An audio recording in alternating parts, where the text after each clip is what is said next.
Selamat siang pemirsa, Presisi Siang kembali hadir untuk Anda edisi Senin 9 Desember 2024. Selama 1 jam ke depan kami telah menyiapkan sejumlah informasi terkini.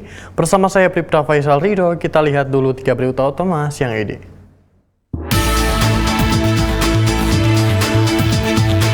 Polda Metro Jaya berhasil mengungkap praktik salon kecantikan ilegal yang beroperasi di hotel di wilayah Jakarta Selatan.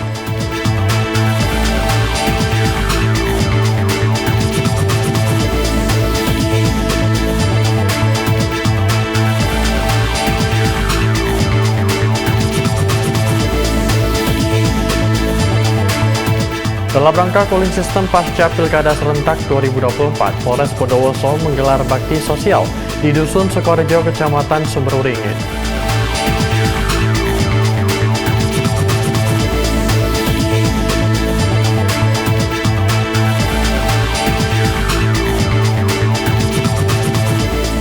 Tim Trauma Healing Psikologi ASSDM Polri memberikan dukungan psikologi kepada 50 anak di SDN Pasir Bitung, Desa Pabuaran, Kecamatan Pabuaran, Sukabumi pasca bencana banjir.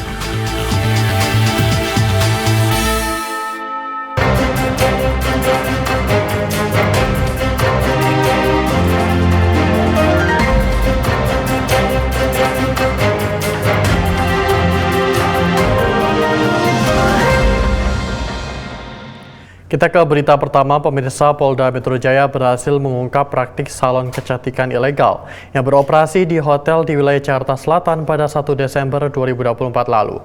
Mirisnya, dari hasil pemeriksaan mendalam, salon kecantikan ini ditangani bukan oleh tenaga medis yang bersertifikasi dan menggunakan alat kesehatan yang tidak memenuhi standar operasional.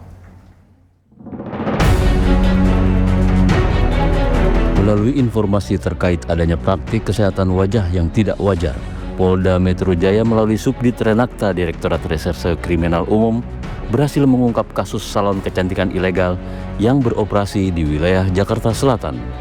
Subdit Renakta Direktorat Reserse Kriminal Umum Polda Metro Jaya pun akhirnya melakukan penindakan pada salon kecantikan yang berlokasi di Somerset Grand Citra Hotel pada tanggal 1 Desember lalu. Pada saat penindakan, didapati salon kecantikan ilegal ini sedang beroperasi dengan melakukan penanganan pada 7 orang yang dilakukan oleh 2 orang tersangka berinisial RA dan DN.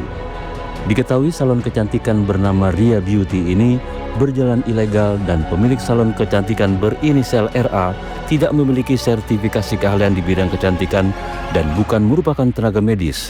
Dari hasil operasi yang berjalan ilegal ini, tersangka meraup keuntungan hingga 200 juta rupiah lebih.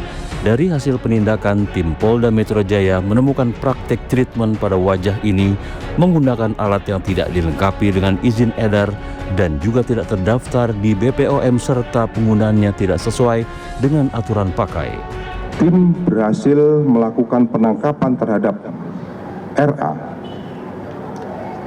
di mana pada saat melaksanakan aktivitas pengobatan ataupun aktivitas kesehatan, tersangka dibantu oleh tersangka DN yang sedang melakukan treatment derma roller terhadap 6 orang perempuan dan 1 laki-laki. Tersangka bukan merupakan tenaga medis ataupun tenaga kesehatan yang dengan sengaja mengambil keuntungan dengan cara membuka jasa menghilangkan bopeng pada wajah dengan cara digosok menggunakan alat GTS roller yang belum memiliki izin edar hingga jaringan kulit menjadi luka dan diberikan serum yang tidak memenuhi standar keamanan, di mana tersangka mengaku memiliki kompeten yang sah dengan didukung oleh sertifikat pelatihan yang dia miliki. Tim Subdit Renakta Direktorat Reserse Kriminal Umum Polda Metro Jaya menyita uang tunai senilai 10,7 juta rupiah beserta logistik perawatan serta satu buah ATM dengan saldo sebesar 57 juta rupiah atas nama tersangka RA. Kedua tersangka dijerat dengan Undang-Undang tentang Kesehatan dengan ancaman hukuman maksimal selama 12 tahun atau denda paling banyak sebesar 5 miliar rupiah. Dari Jakarta, Christian Hendra melaporkan untuk Polri TV.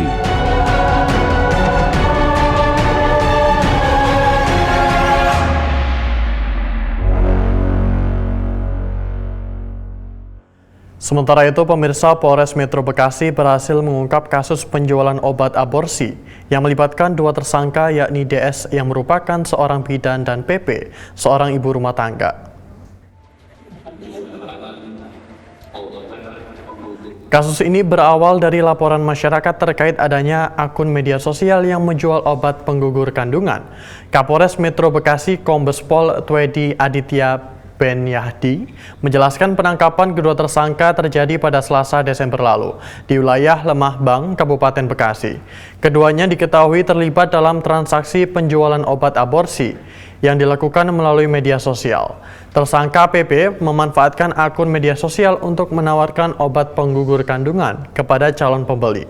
PP menghubungi DS untuk mendapatkan obat ini, yang kemudian akan dijual kepada pembeli. Terungkap, obat yang dijual terdiri dari misoprostol yang digunakan untuk menggugurkan kandungan, serta obat pereda nyeri. Obat-obatan yang digunakan untuk menggugurkan kandungan ini diperoleh dengan cara memalsukan resep dokter. Menurut pengakuan para tersangka, motif utama mereka adalah kebutuhan ekonomi. Tersangka PP mendapatkan keuntungan sebesar Rp550.000 dari transaksi ini, sementara DS menjual obat dengan harga Rp600.000. Kedua tersangka dijerat dengan pasal tentang kesehatan yang mengatur mengenai penjualan obat terlarang. Mereka terancam hukuman pidana penjara paling lama 12 tahun dan atau denda maksimal Rp5 miliar. Pelaku PP ini menghubungi pelaku DS untuk membeli obat. Setelah itu sudah dapat harga 1.170.000 untuk percepatannya. Itu isinya obat perdana kasus menghubungi DS dan perjanjian untuk penyerahan obat ini bisa dengan sistem PP dan pembeli perjanjian untuk melakukan kemudian pembeli mentransfer uang kepada PP. DS memberikan tutorial melalui berpindah melalui infonya, tutorial bagaimana materialnya, kemudian Beralih ke Kalimantan, pemirsa, Polres Lamandau, Kalimantan Tengah melakukan pemusnahan narkoba jenis sabu sebanyak 7,7 kg jenis sabu milik 3 orang tersangka yang berhasil ditangkap oleh Polres tempat. Berikut liputan selengkapnya. Salam presisi. Pemirsa, Polres Lamandau melaksanakan kegiatan press release pengungkapan kasus tindak pidana narkotika dan pemusnahan barang bukti seberat 7,7 kg yang bertempat di Joglo, Polres Lamandau. Kegiatan ini dipimpin langsung oleh Kapolres Lamandau AKBP Bronto Budiono, SIK. Kapolres Lamandau AKBP Bronto Budiono mengatakan, pemusnahan sabu ini hasil dari pengungkapan 2 kasus yang melibatkan tersangka SD dan RZ. AKBP Bronto juga menegaskan, modus operandi yang dilakukan para tersangka melakukan kegiatan penyerahan sabu menjadi perantara dalam jual beli. Sabu yang berasal dari kota Pontianak, Kalimantan Barat ini dikirim melalui jalur darat yang rencananya diedarkan di wilayah Kalimantan Selatan. Atas kecelakaan tersebut, anggota Polsek dan anggota narkoba Polres Lamandau melakukan pengejaran, dan saat melakukan pengejaran barang bukti 7 kilo barang bukti tersebut dilempar keluar dari kendaraan. Kemudian terus dilakukan pengejaran dan sampai di desa Riang Penahan. Sampai di desa Riang Penahan, kendaraan tersebut dapat dihentikan. Kegiatan dilanjutkan dengan pemusnahan barang bukti seberat 7,7 kg. Kapolres menjelaskan, pemusnahan barang bukti ini merupakan hasil dari penangkapan 3 tersangka yang diamankan dan saat ini dalam proses penyelidikan oleh Satres Narkoba Polres Lamandau. Kegiatan pemusnahan ini dihadiri oleh Kajari Lamandau, perwakilan Pengadilan Negeri Nagabulik, perwakilan Pemda Lamandau, dan perwakilan Dinas Kesehatan dan sejumlah awak media. Kegiatan ini menunjukkan komitmen Polres Lamandau dalam memberantas peredaran narkotika serta memberikan rasa aman dan nyaman kepada masyarakat. Dari Humas Polres Lamandau melaporkan untuk Polri TV. Di Jawa Timur, pemirsa, 3 lansia diamankan Satreskrim Polres Ponorogo usai ketahuan bermain judi daring. Aksi ketiganya bermain judi daring terjadi dalam periode November 2024. Kasatreskrim Polres Ponorogo AKP Rudi Hidayanto mengungkapkan uang yang digunakan untuk judi berasal dari hasil kerja sebagai pekerja swasta dan buruh serabutan.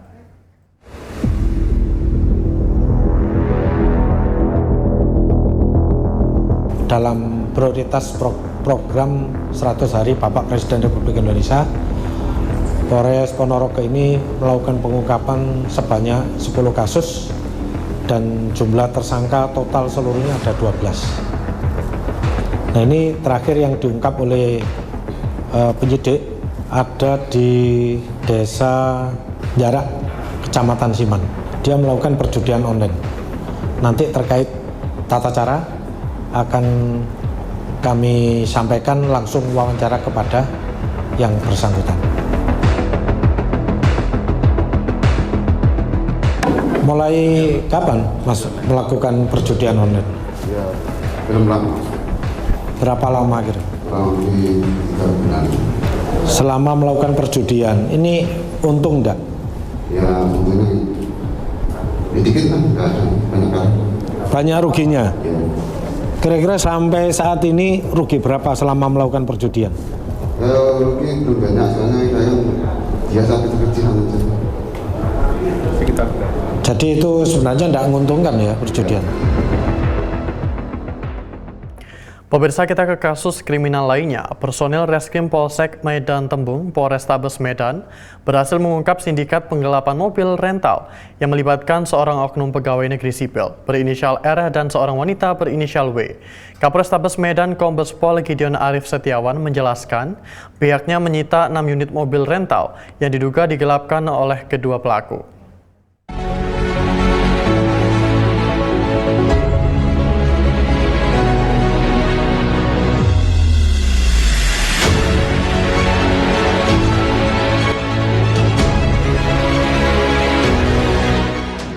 Saya ingin menginformasikan kepada rekan-rekan hasil kinerja dari Polsek Medan Tembung, Polrestabes Medan.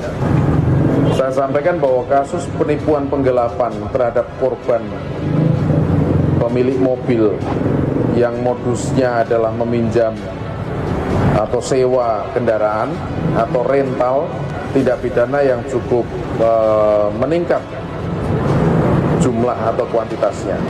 Mereka pelaku ini ada 2 orang, satu atas inisial W dan satu atas inisial R.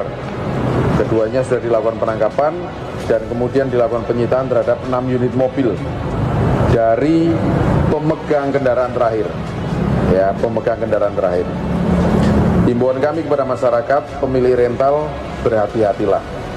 Kebetulan yang bersangkutan adalah PNS aktif, tetapi tindak pidana itu tidak berhubungan dengan institusi, ya, tidak berhubungan dengan institusi. Itu pure dilakukan secara personal.